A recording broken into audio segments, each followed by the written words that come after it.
speaks of the need to address, and I quote, the root causes of the conflict. I share this view, but I believe that the root causes of Russian aggression are primarily ideological. Russia refers to an imperial vision that treats entire nations as a colonial property.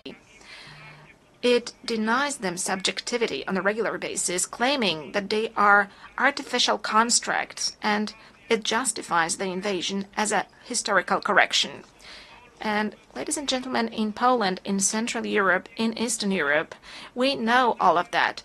We have known it for at least 86 years. It is the same set of notions which appears also in the 21st century during our discussions, plenary sessions, and assemblies. To us in Central Europe and in Eastern Europe, this set of notions is nothing new. Whether we are talking about Poland, the Republic of Poland, in the first half of the 20th century, or whether we are talking about Ukraine today. As a historian, I view the present also through the lens of the past. That is natural. After centuries of conquests, wars, partitions, deportations, rapes, and crimes, in the 20th and in the 21st century, Russia has simply not abandoned its imperial ambitions. One of my great predecessors, the late President Lech Kaczynski, understood this perfectly well when he spoke in front of the Georgian Parliament in 2008. His words, spoken at that time, have stood the test of time.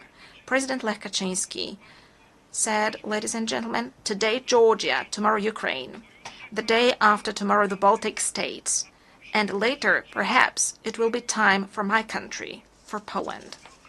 When Russia attacked Georgia, it was not clear to everyone that this was only the beginning of the Kremlin's new imperialism.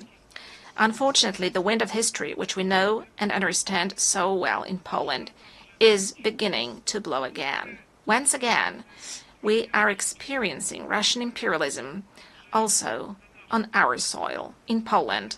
2 weeks ago, on the night of September 9th to 10th, the Russian drones attacked the territory of a NATO member state, on the territory of Poland. A dozen or so drones violated my country's borders deliberately, because I assure you, ladies and gentlemen, that this was not a coincidence.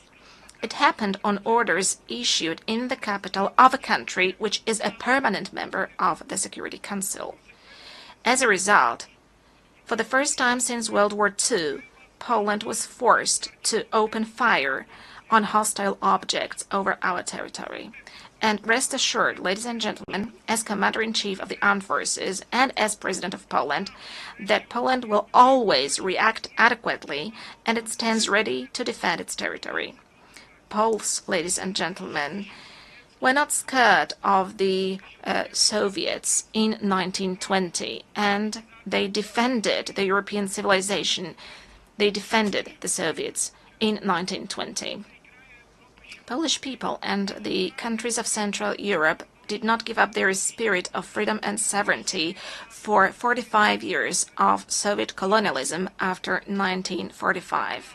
And Polish people, as well as countries of Central and Eastern Europe, will not be scared of Russian drones either. But, ladies and gentlemen,